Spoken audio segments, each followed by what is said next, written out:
Good morning, ladies and gentlemen. Thank you for joining us. We are about to kick off our session. We got a very cute dog right here in the room. Fantastic. So, folks, if you just sat through Chris Ramey's session next door, you got a taste of luxury and how you should get it right. Well, this particular session is a perfect tag along to that because we are focused on design, but also we have three top designers here who made it to Luxury Daily's list of 25 luxury women to watch. And, at Luxury Daily, we always look for smart executives who are about to make a difference or are making a difference in the luxury business. Luxury Daily is the world's leading luxury business publication. It's read by people who work at companies such as Louis Vuitton, Cartier, Hermes. It's their industry straight publication. And obviously there's a huge overlap in those industry sectors as well as the residential. I wear another hat. I'm also president of Luxury Portfolio International, which is a network of independently owned luxury brokerages from around the world. And we have about 230 companies in the network. So this particular session will basically blend both what's going on in the world of luxury goods, but also what's happening at home, which is where you're all invested, right? And think about that. I mean, the last year, in fact, the last 2 years, while the pandemic was raging, everyone was cooped up at home. And what did they do? The affluent started buying luxury goods, and they started doing up their homes. They started buying new homes, and they started moving to the suburbs and exurbs, and they invested heavily. And if you follow the results of LVMH and Chanel and Hermes and Richemont and all these luxury groups, last year was their best year ever in the company's history, despite the lockdowns. And obviously China played a very key role in that. But the fact that you could buy online and you had, special concierge services, so all that contributed to making sure that this industry now is basically a force to reckon with. And Chris alluded to the fact in his session before that luxury is not just supported by affluent people, but aspirational. And that's something to remember. Most of the sales these luxury goods companies got last year came from people who want to belong to a club and who want to aspire to things better, to quality, to safety. And they retreat to brands in those times that have intrinsic value, that have a good investment value. So as a result, the top 6 luxury brands last year were Dior, Louis Vuitton, Chanel, Cartier, Hermes, and Gucci, right? And we have a lot to learn from those brands and how they made sure they nurtured their brand image and invested in the marketing as well as the product. Anyway, so that's what's going on in the larger luxury goods industry.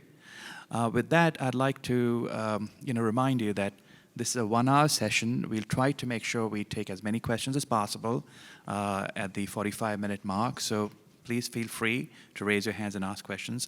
These designers are very open to answering, and they're also open to staying in touch with you if you so desire. So with that, I'd like to have our designers introduce themselves, and I'll start with Michelle Workman, who's here from Chattanooga, Tennessee. Michelle, if you could give us an idea of your company and some of your projects. Hi. I started my company in Los Angeles, which is where I'm from. And very early on in my career, I was lucky enough to stumble upon a celebrity client and was referred by them to another celebrity. And so the start of my career was doing multiple celebrity homes, and I got a taste of that luxury market very early for a starting designer. And the thing that I think sort of set us apart even back then was our attention to detail and service. Great. Thank you, Michelle. Next up is Susan Brunstrom from Chicago. Susan, if you could give us an idea. Thank you. Studio Brunstrom is located in Chicago, but we work all over the country, wherever anyone has a home, whether that's their first home, a second home, a pied-à-terre, a villa, an estate, wherever they are, they take us, and we're very we're very happy that they do so. We do focus solely on the home environment. We do not do any commercial work. I believe that designers really are essential to the well-being of people and their homes. And I believe that design has the power to really change the world, but only if we apply and connect global and social trends to our everyday life. So I take a big approach to our design. It's funny, I was in a conversation with someone the other day at an event, and he said, "We've talked for 15 minutes, and you're a designer, and you've never once brought up furniture." And I said, "No." I said, "I have to get to know you. I have to have an understanding of who you are and what your lifestyle is." And I'm going to go into that in a little bit when I talk later. But I also feel that when you're hiring and bringing in an interior designer on any project, that so much of it is based on the DNA, and Chris Ramey talked a little bit about that, and the culture of the organization and who you are and the people that you're working with and for. And you want to be inclusive, but you also need to be exclusive. Your DNA has to they have to desire, and that's a word that Chris had used as well, they have to desire to work with you. So you have to make yourself different so that they understand who they're working with. A little bit about me. This is my second act. My background is in marketing and advertising, and I was in the corporate world for over 20 years. So I've had my business for about 20 years now. 3 little fun facts. I love doors. I never know when you go through one what's on the other side. I love storms because who knows what the end result's going to be. And I really love circles because of the circle of life. So a little bit about me. Great. Thank you so much, Susan. So I learned something new. And finally, we have Amanda Cunningham. She's the design director at Room Resolutions, and Amanda is a resident of Vegas. Room Resolutions is based here in Las Vegas, but we have clients globally. Similar to how Susan described it, is wherever our clients are is where we will be. We have a lot of clients who have second homes here, or this is their main home, and then they have another home in Hawaii, Montana, Australia, anywhere in Europe. So we cater to wherever they need us to be. We like to look at our design services together as a concierge package. We do it all.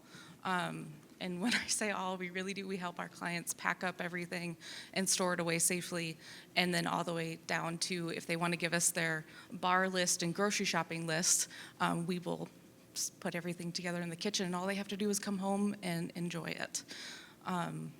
That's a big part of putting us together. So my mom, Jane Cunningham, and I run the business together, and she's the lead designer, and I'm the design director that's doing a lot of the behind-the-scenes part of it. So.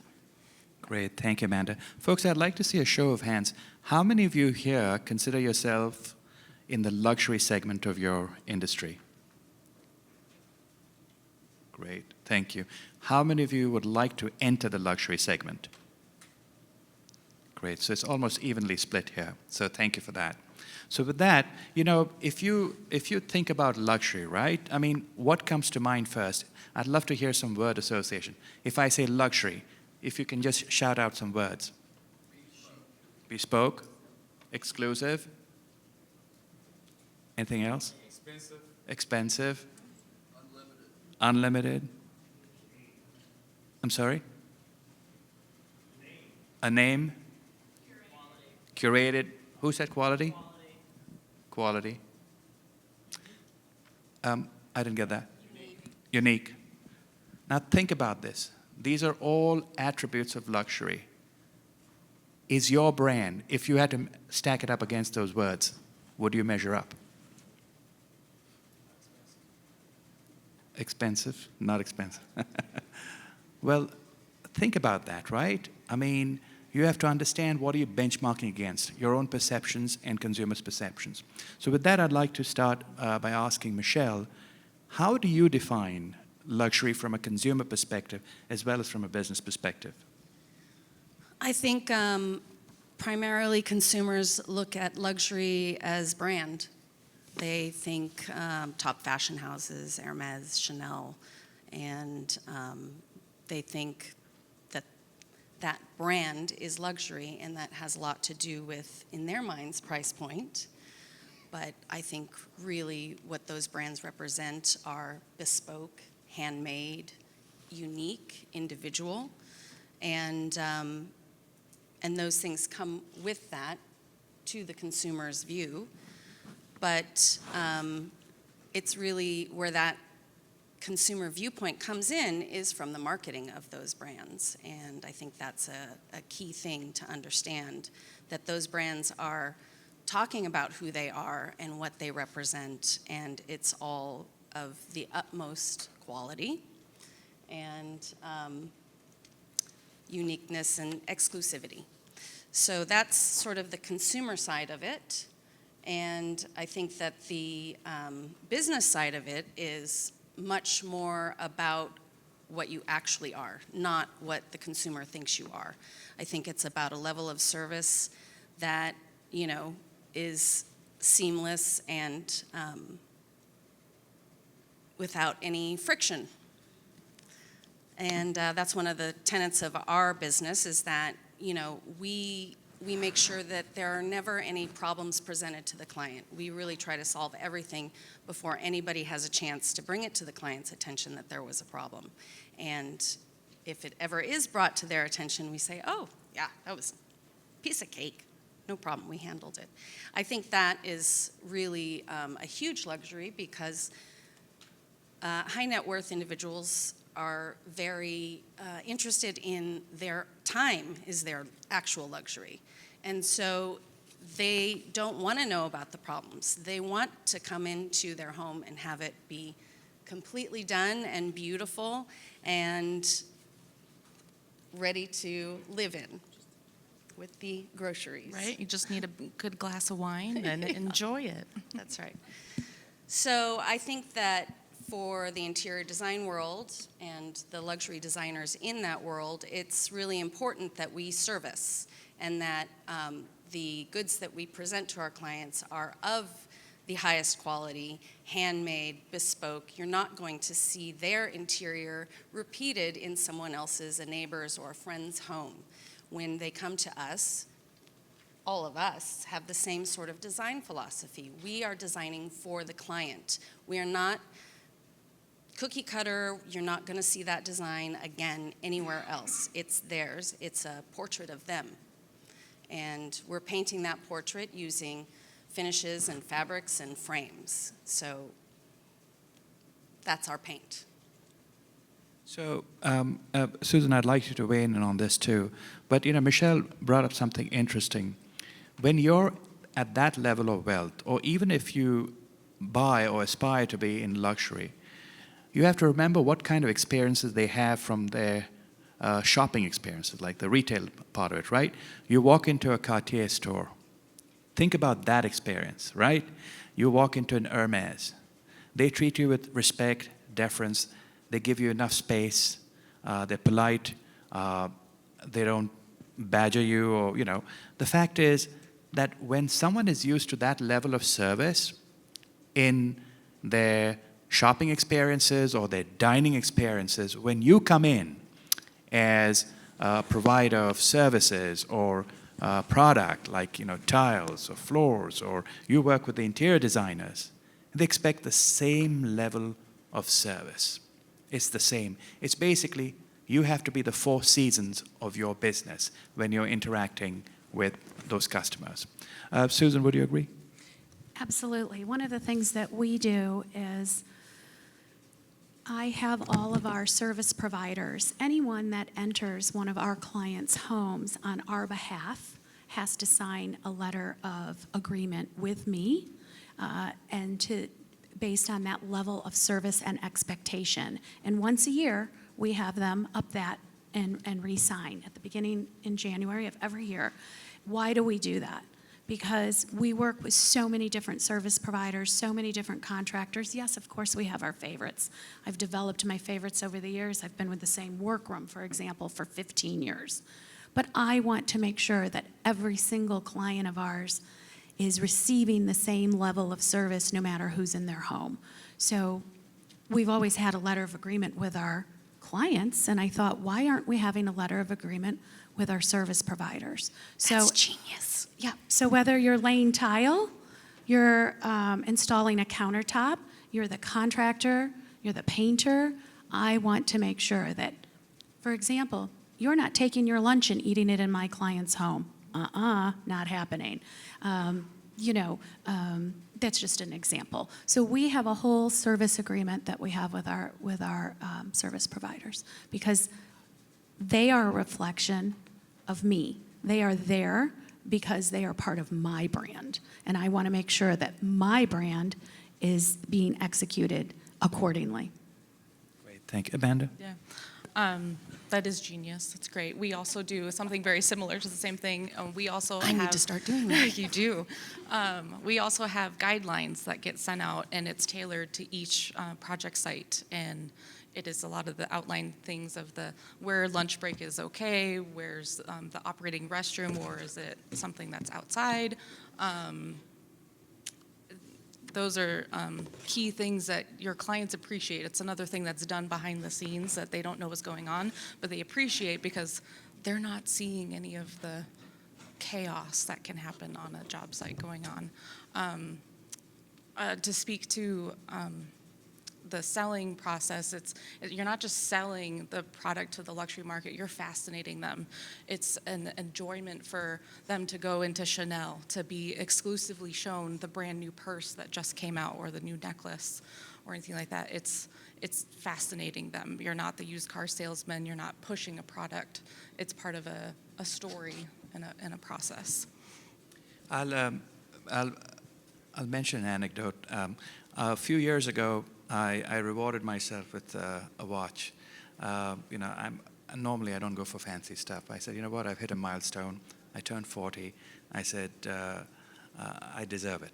So I go to Cartier and buy a tank watch. And obviously, it's not just the watch, it's also the strap, right? So 2 years later, my strap gives way. And I go back to the Cartier store in New York. That's where I live. And so he had two straps that basically were the color that I like. And I said, look, I'm an in-between size, so can you punch a hole in between two holes? So we did that, and as I tightened the strap, the two holes merged. Now, that strap cost $385. So I said, oh my God. So I said, don't worry, I'll pay for it. He said, absolutely not, sir. It's on us. All right? And it stuck in my mind. I said, are you sure? He said, no, absolutely not. So he brought out the other strap, and I said, I think I'll let the holes stay where they are. He said, absolutely. I said, maybe what I'll do is I'll just keep the watch in the loo when I take a shower, so the moisture will kind of tighten the strap. He said, oh, no, sir. That alligator stopped swimming a long time ago. But the fact is that experience tells you that there's attention to detail, extreme customer service, and a touch of humor. You see? That's what you want. It's not necessary that your luxury experience with your clients is a heavy experience. You have to have a little levity. And that's important because at the end of the day, you are in that client's home to make that client feel better about himself or herself. Your product is there to improve their quality of life. They feel they deserve it. They worked hard in most cases. If they are first generation, they worked hard. And they want to make sure they don't have any friction. And in your case, the floor. I mean, it has a lot of psychological impact, right? When you take off your shoes and you walk on some great tile floors. I mean, it makes you think differently. When it's hot outside, you walk on marble. It's nice and cool. It just changes your temperature and the way you think. Anyways, so I'm open to taking some questions right now before we segue to the next topic. Any questions from the audience? There's got to be one. All right, great. If you could just stand up and identify yourself. I am Judy Brower, and I am curious who did the bathroom with the monkey hanging here. So the question is, who did the bathroom with the monkey hanging? Could you give us some idea, well, the thought behind that? Well, actually, those monkeys were from Saletti, and which is an Italian brand, and they were something that the client had seen, and they were not rated for a bathroom. And I talked to the contractor, and we figured out how to make them bathroom safe, and hung them in the bathroom. Thank you. But- We got another question. Sorry. No, it's fine. Michael Isaac, Chicago. When you all speak of the contracts with the contractors, how do you choose? Because if you're a luxury brand, how do you then choose a contractor that may not be as high-end as you are or your company is? How do you pick the ones that would line up with what you're doing? So the question is, how do you choose a contract? If you're a luxury designer, how do you choose a contractor who's not exactly luxury, or at least is perceived as luxury? So, Susan, you'd like to take that, then Amanda. Sure. Okay. So when you select your contractors, just as well as if you're selecting other service providers, we do our due diligence. I go take a look at the homes that they have worked on, and I also talk to their clients before I bring them on board. I want to make sure that their level is my level, and if it's not, then I know that there's going to be a lot of training involved, and I'm going to have to spend more time on that job site. Listen, over the years, we have our cadre of contractors that we work with, but I'm not going to tell you that I haven't tried somebody new. And the way in which we do that, it usually comes from a referral from someone else, either a high-end client that might have worked with them previously or another designer. I am not going to put my reputation on the line for someone who is not at the level or has the experience that I have. It takes much more time on my end to project manage that. So if the client thinks they're going to save a little bit of money by going with a lower priced provider, what happens is they end up spending more money with me because, as I said, I have to be on site all the time. Now, has that occurred over the years as I've grown my business? Absolutely. Was I at the level I'm at now when I started? Absolutely not. One of the things we do is we provide both on-site as well as emailed to the contractor, and our clients have a copy of this, is they have a binder on-site on every project that they know every single selection that has been made is there. Every single CAD drawing, everything they need to complete the job is on-site, as well as they have an e-copy of it as well.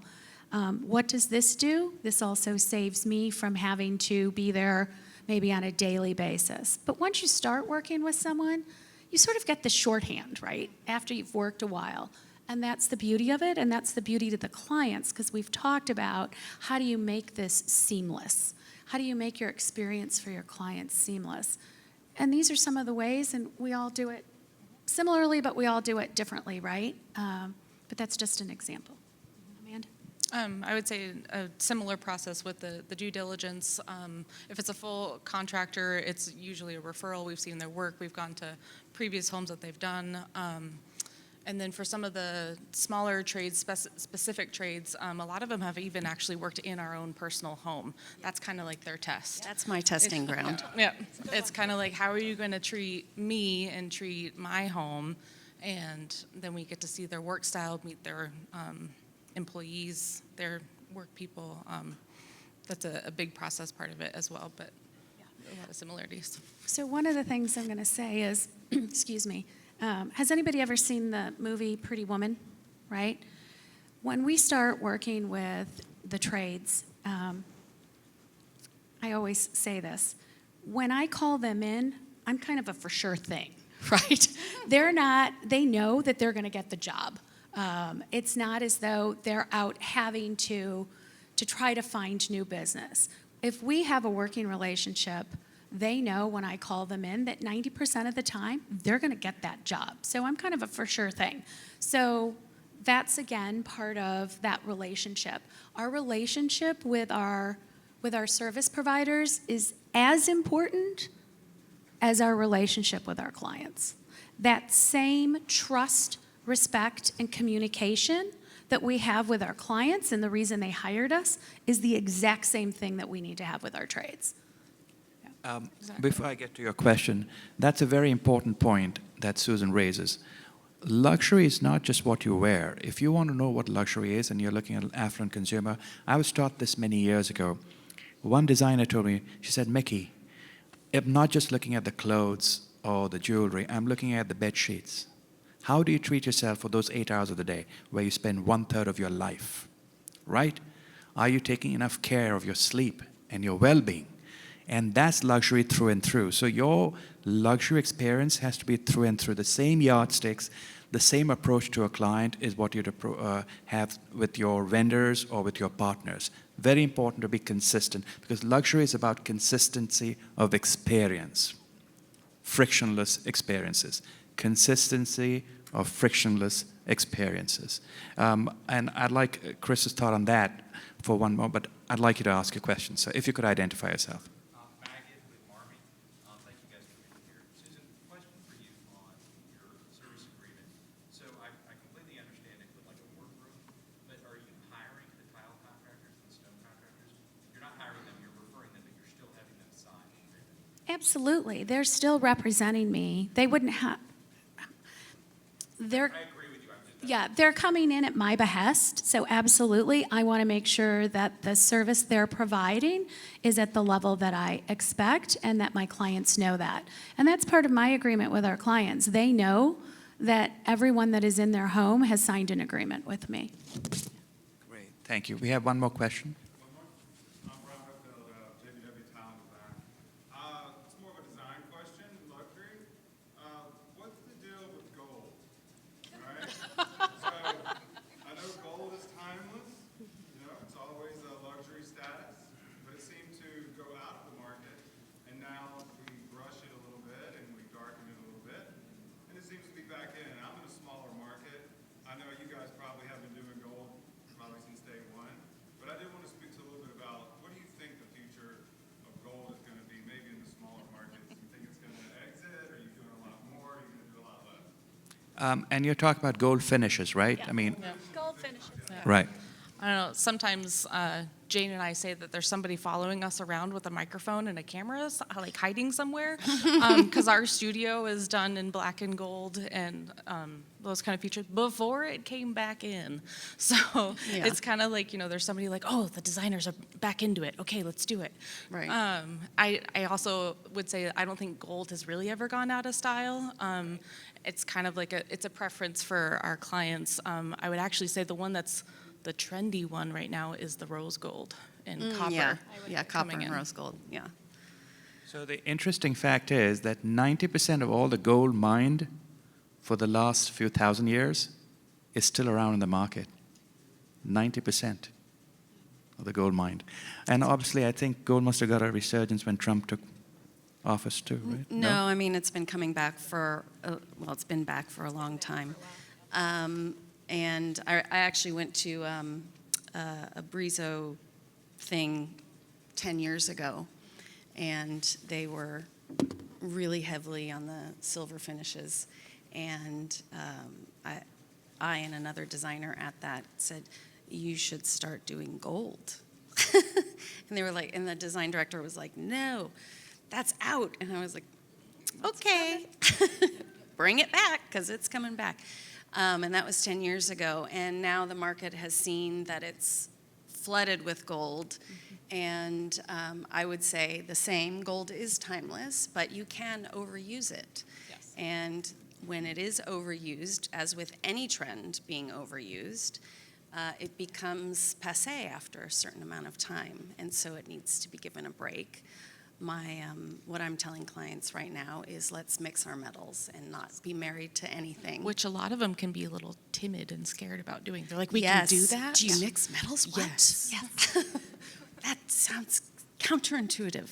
Yes, it does, doesn't it? And even really colorful finishes are coming in as well. Yes, which In is plumbing fun. fixtures, bathtubs, lighting, like all colors. Yeah, so it's fun. kind of fun. Like Does- happy's coming Happy back. is, yep. Does the state of the economy have anything to do with color palettes coming in? Like if the economy is up, it's more muted and pastels, or or if the economy is down, you have brighter colors. Is there some logic to that? I think it's more that we've all been in our homes, right, for all these years because of COVID, and we've looked around and we've thought, what do we need to change and how are we going to do that? And I think that really what people don't really understand is that the very definition of home has changed because of COVID. The very definition of home has changed. It is our foundation now more than ever before. It is not Sanctuary.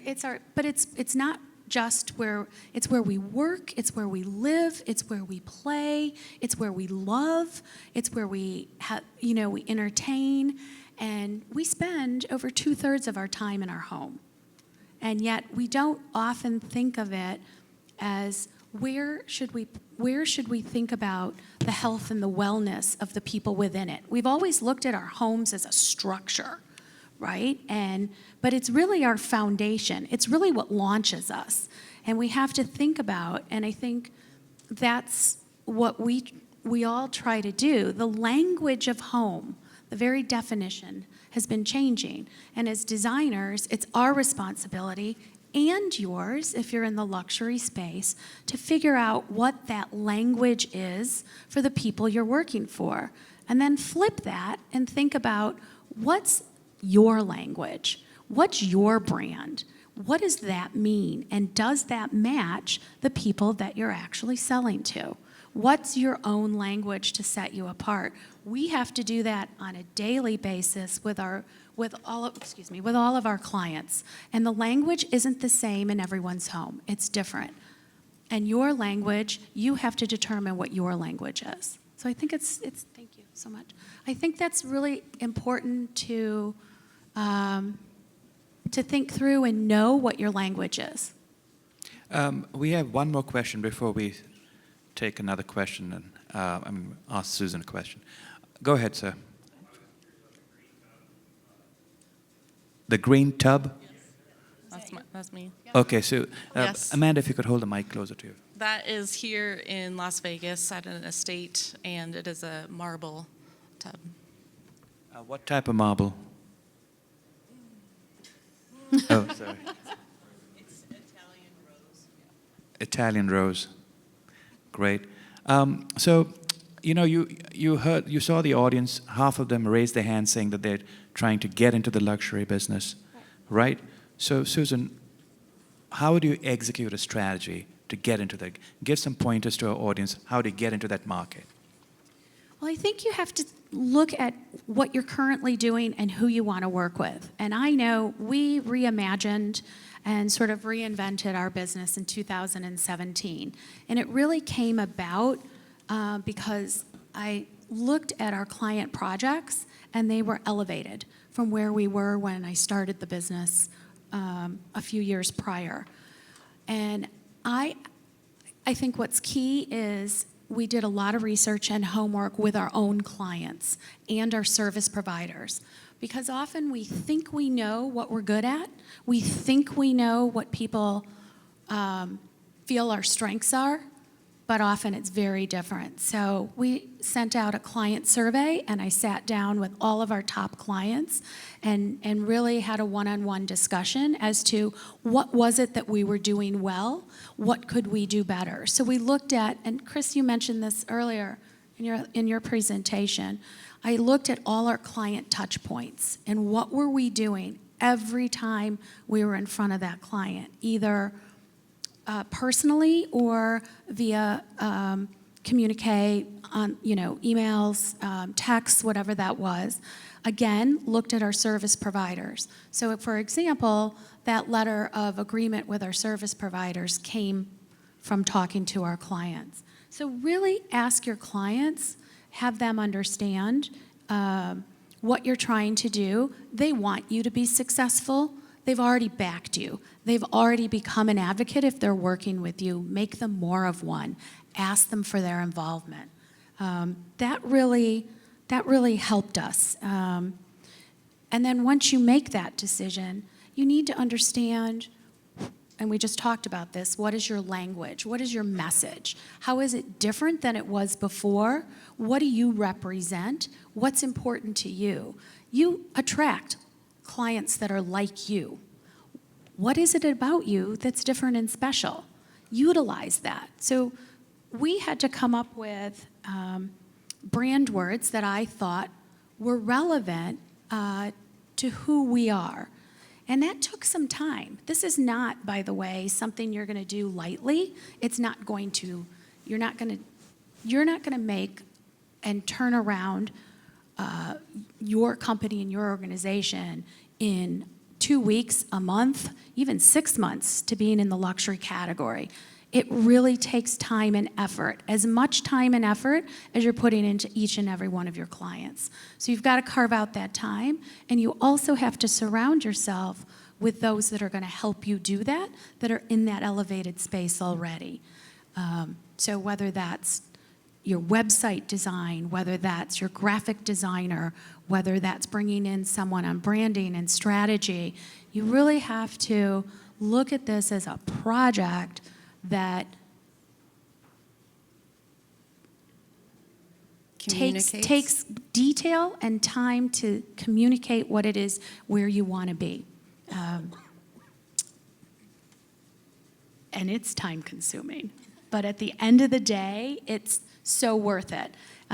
We completely changed our name, our logo, our color, our brand, our website, the way in which we communicate, how often we communicate to our clients, virtually everything.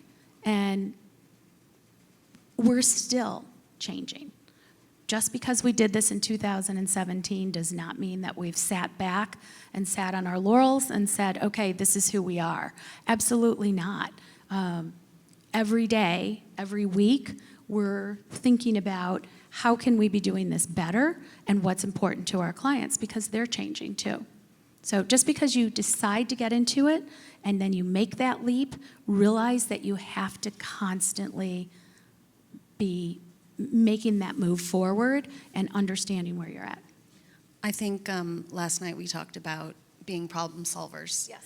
And I think that's a big factor in that, and the ability to pivot. Right. And sort of continually look to improve and figure out where the pain points are for your clients, for your business, for yourself, within the structure of your company and with your vendors. And I think you continually make that more and more seamless, improve your process, improve the policies in place so that everything is covered and so that you're constantly pushing yourself up. Totally right. So, Amanda, to Susan's point as well about integrating luxury into a business model, what are your thoughts on that? How do you do that?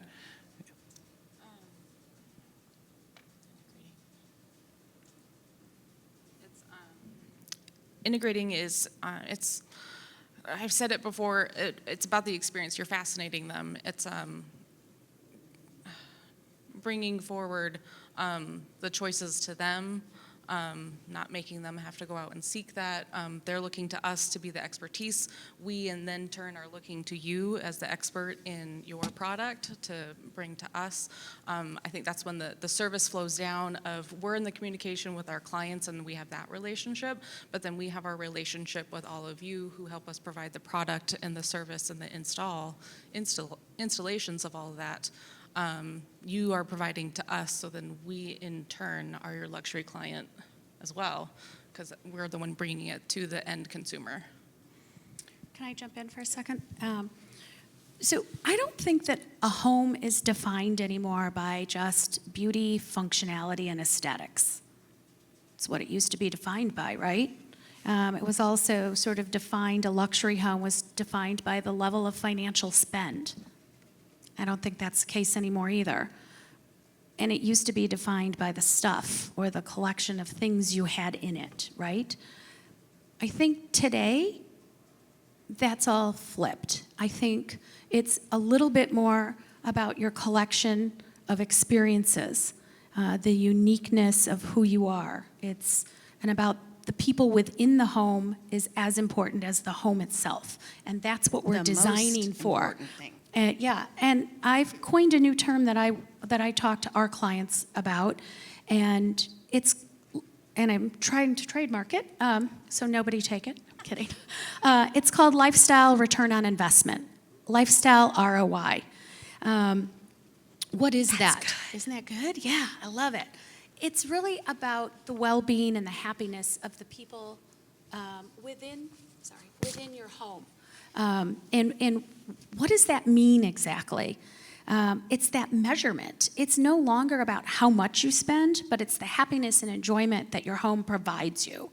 So it takes the conversation away from the dollars and the cents, and it puts it back on the individual. What is it that's important about that home to them? Because every home is different. What memories do you want to create in that home? What do you want to preserve? What do you want to remember? Is this a home that is a safe haven, like we talked about earlier? Is this a home that you need to go to be quiet, to reflect? Is this a home where you want to gather and entertain? What's the real message or purpose of this home? Anybody can create a beautiful home, but does it match the lifestyle, and does it have that return on investment? Does it create the happiness for the people within it? That's really the discussion today, because we've all been in our homes for so long that it's just a different attitude. It's just a different way of looking at it, right? So think about that when you're talking to your clients, especially when it gets to a dollars and cents sort of discussion. You don't want to be there, folks. You don't want to be at the dollars and cents discussion. And it even happens in luxury, because everybody has a threshold and what they want to spend in various categories. Take the message away and talk about what's going to bring them that peace of mind, that happiness within their home, and I guarantee you'll be able to sell whatever the product is you're trying to sell. You know, you talk about memories. I don't know if you remember, a few years ago, the Ritz-Carlton Hotel Group, they had launched a campaign called Bring Us Home With You. So all the memories you create, bring us home with you. And that's what, the whole thing is. At the end of the day, Chris alluded to this in one of his slides, that, you're creating memories, right? I mean, when you have your family together. The other change because of this pandemic is families got closer. The last time this happened was, unfortunately, after 9/11, right? The nesting trend. And it's here. And then obviously, you know that work from home is here to stay in certain industries, not all. Apple wants all the people back in their office starting, I think, 3 days a week, starting June. But I see a sea change in the way we approach our home, the way we use it, as Susan and Michelle and Amanda have referred to. So with that, Amanda, do you have some pointers of how we can basically, for those in the audience here, they're trying to basically move up a notch a bit and integrate that luxury mindset into their business? How do they start? Where do they start? With the processes, with the people, with the technology? I think one of the big things to focus on, once you have your look, we talked about, sometimes we've had to go through a reiteration of our logo, our color scheme, how your website looks. Then the next big part would be increasing your marketing and increase your margins to go along with it. But marketing really goes a long way in the luxury market, but it has to be in the right niche of that. You want to be, we do a lot of geofencing marketing so that we're targeting specific neighborhoods, specific country clubs, restaurants, the private airports, even all the way down to you can now geofence an app of going with a luxury car model. So that's a really big help factor in the marketing sense. So you're not going to all of a sudden put yourself in the little home coupon booklet that goes out to the masses. The luxury market is very specific. And something that we personally did with Room Resolutions is, on top of then knowing which neighborhoods we wanted to market we sent out a gift package, and Susan has done this as well. We tailored a package to them with, we have cookies that we give out to our clients, and then we send them some Hawaii coffee, Kona coffee, and a couple other little trinkets in our brochure and all that.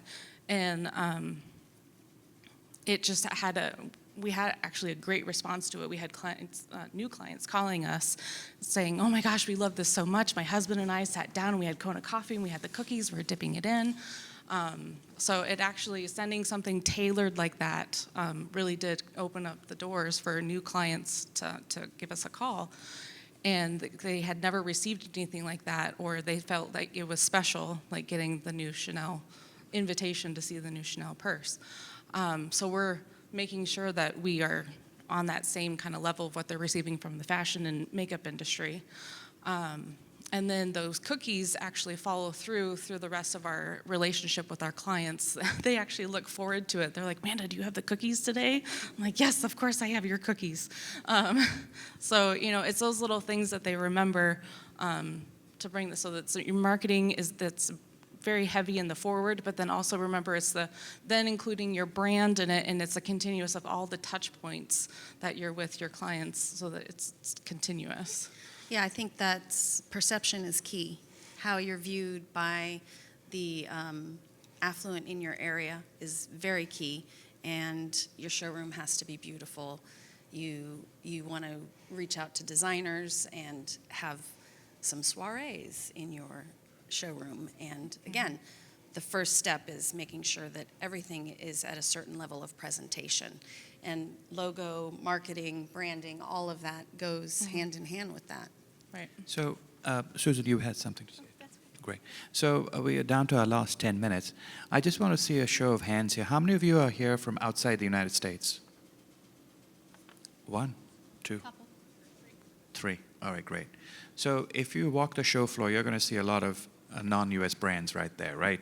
From Portugal, Italy, and India, China, and all that. Now, if you follow the luxury business, Chris alluded to that in his session about pricing. And do you know that last year Chanel raised its prices 3 times in China on bags? 3 times. And people still kept buying even more. So I'm not recommending that in every case, but they were so confident about their brand power that they could do that. Now, obviously, they were adjusting for a lot of other issues like currency fluctuations and supply chain issues. But the fact is that they've never once discounted. You will never find a Chanel product on discount, nor will you find Cartier, nor Hermes, nor Louis Vuitton. So perception is reality, and positioning is key. With that, I'd like to see a show of hands. Anyone want to ask any questions before I ask the final question? Yeah, if you could just stand up, identify yourself, and speak up a bit. Hi, my name's Ann Thiel, and I'm from Portland, Maine. It's really nice to hear all of you. Very helpful. I have kind of a micro question, not really a macro question. I have a showroom that we closed for COVID, and we made it by appointment only. And it's been really great because we've been able to manage our time, which is awesome. And we also locked our showroom as well. We are now at the point where it's still locked, and we're wondering, so there's kind of a standstill. Oh, thank you. There's kind of a standstill right now between a couple people. So we're a 25-person company. A couple of us think we should unlock it. A couple of us think we shouldn't unlock it. I'm just kind of curious what your thoughts are on having a locked showroom versus not, and managing it. So a locked showroom versus unlocked. I mean, in some cases, you always had by appointment only, right, to the trade. So So we'll always be appointment only, but we do frequently get traffic in walk-ins. Yes, exactly. So I would take a look at what percentage of your business is coming from walk-ins and what percentage of your business is coming from, Not a lot from walk-ins. then why would you need to be open? That's my question for You you just answered guys. your own question. As long as you That's know, what I your think. as long as you know your numbers, Tell that's me what what it's I need all to bring about, back to my right? people. Yeah, it's all about your numbers. And if your business isn't coming through the door, then why do you need to be open? Great, thank you. Any other questions? Great. Can I just add one more little thing? Oh, Yeah. sorry. No, go ahead. You were talking about Chanel and that they've been able to raise their prices through a pandemic. And I think one of the things we've been talking about luxury brands, and some of what we've been talking about are fashion brands. And I think fashion brands have always been able to continually raise their prices because as consumers of those, we believe that we're investing in ourselves, right? From a fashion perspective, we'll make that investment. I'm not so sure that that always occurs in the residential or home environment. And I think that's the flip, right? That we need to consider our homes an investment in ourselves. And we need to make sure our clients understand that. It's an investment in ourselves, and it's an investment in the people that live there and those that we love. And that's a different way of looking at things than I think pre-COVID. So I've been trying to take lessons learned from other industries and make them pertinent to this industry and to my business. So kind of think about that as to where you're at and where you want to be with your brand. And that might help you get there. Go ahead, sir. Please ask a question. Yeah, my name is Brian. I'm from Louisville, Kentucky. So you, Michelle, said how you got into the luxury business. You had a celebrity client, and then that led on to others. I'm just curious how the other two, if you started off in that market, or how that transitioned for you, and like at what point was that shift, if that makes sense. Great, thank you. 60 seconds each, if you don't mind. I'm sorry, I didn't totally understand the question. Can you restate? So basically, you started off in luxury with your celebrity Right. client. More for the other two, it doesn't sound like you started there. So at what point did you pivot to that market, I guess, and how, like, did you know that that was the time to jump into luxury? I would say for Room Resolutions, we did not start with a celebrity client, but we always aspired for that. It was always the company goal to elevate ourselves and become that luxury brand. And then it's all about the referrals and your relationships, and you never know who knows somebody as well. So it could be somebody that maybe didn't have the highest budget that was one of your clients, but they know And that's the person. how you get that celebrity client. Right, and they then you have all friends. of a sudden have one, and sometimes celebrities don't want to share you, so you can't always rely on a celebrity saying, "Oh, here's my designer, you have to have her." They don't like to share, so you're constantly always marketing yourself to that market. Yeah. We did not start in the luxury market either. However, based on my background in marketing and advertising, I worked corporately. And so our main clientele, and still is the C-suite. And from there, we continue to, we've just continued to elevate. The one thing I will say is get out of the sandbox that you're in and start playing in the sandbox you want to be in. So find your clients. If you want clients that, let me back that up. Think about things that you're interested in. So I'm going to give you an example. I'm very much into art. I love art. I travel, well, other than COVID, travel the world and look at art. And then I realized, my gosh, I'm not part of any museum, any art museum in Chicago. I'm not on any of the committees. I'm not on the board. I don't do anything. Shame on me. Guess what? I'm now on the women's board of the Museum of Contemporary Art. I am now going to an event tomorrow. I'm running home from this to go to it. It's probably the most exclusive art event in Chicago. Who's going to be there? Potential clients. So try to look at where you're at, again, what's important to you, because again, you attract clients that are similar to you. What are you passionate about? What do you want to know more of? Get involved, and your clients will come from that. You have to get out there and help find them. They're not going to find you. You have to find them and be part of their world. It's that simple. I mean, it really, really is. Once you get yourself out there, they will start coming to you. Right. Oh, sorry. I was just going to mention the reason I had early celebrity clients was because I was part of the Hollywood scene, and so friends who were friends and so on. So exactly to Yeah. that point. History about Hermes is that they actually positioned themselves in an affluent neighborhood, their first store.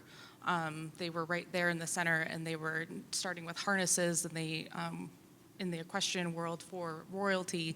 And then when the sons took over the business, they quickly saw that carriages were no longer going to be the in thing, it was going to be automobiles. So then they pivoted and they went into automobile, and they created the zipper.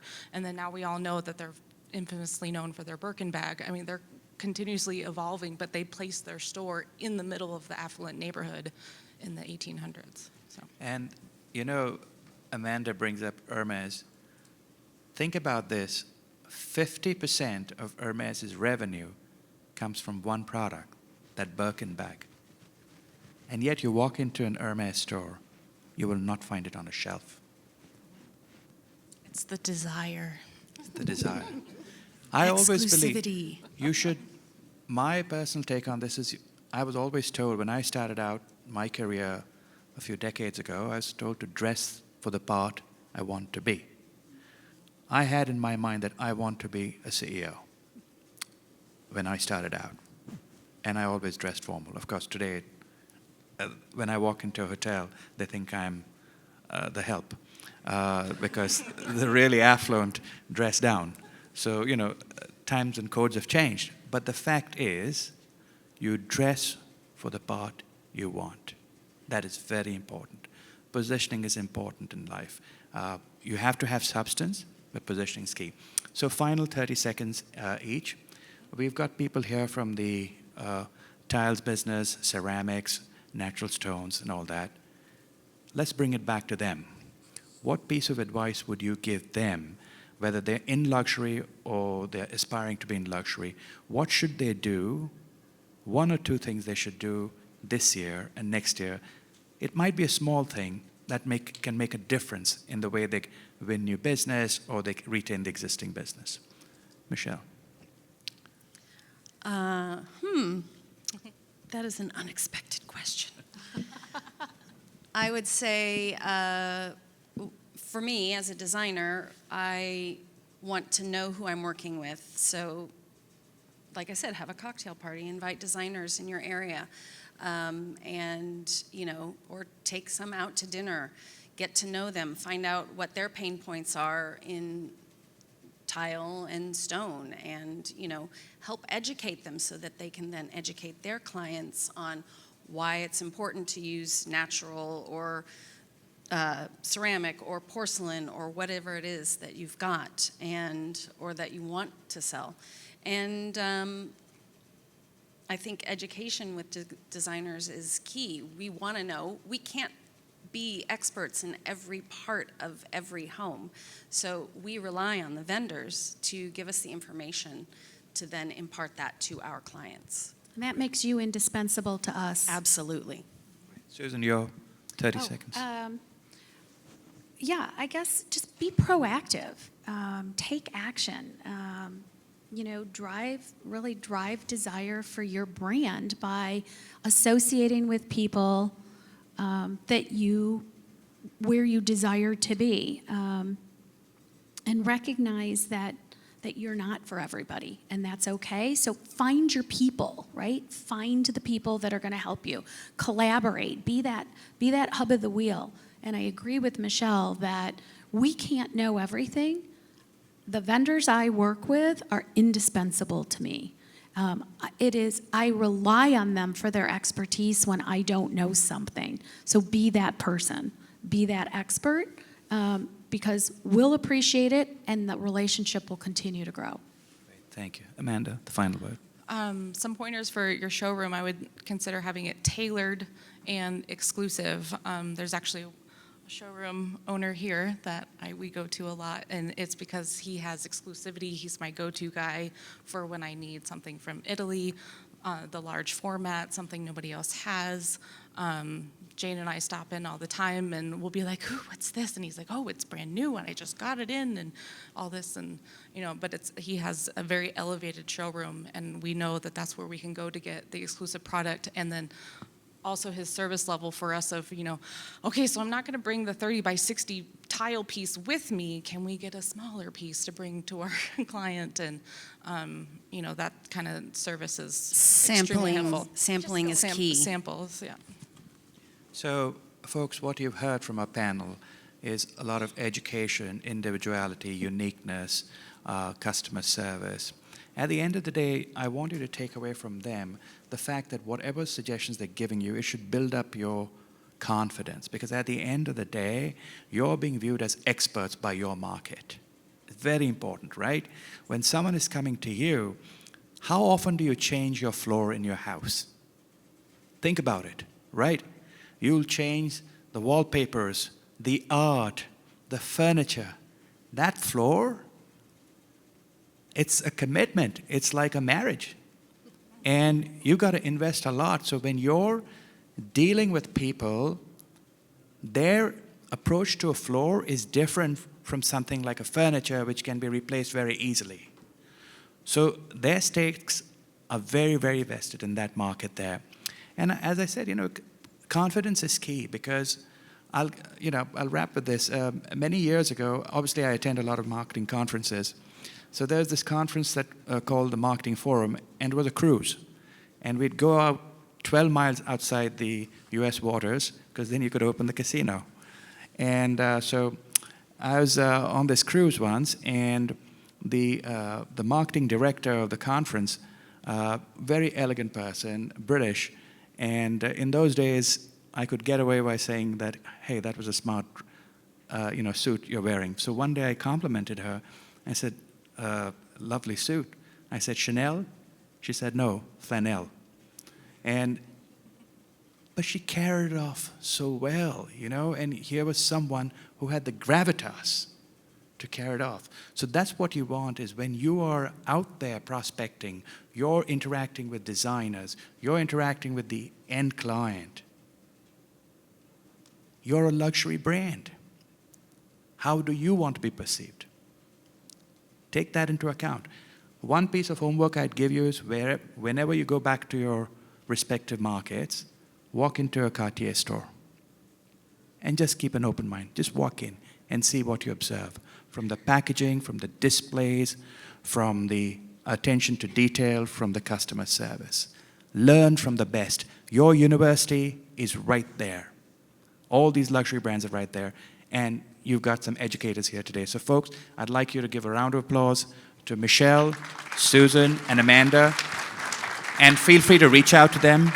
They're available through email, LinkedIn, and they're here for a few more hours. So thank you again for your attention. And I wish you the very best. It's a great industry, and welcome back to in-person events. So have a great time. Thank you.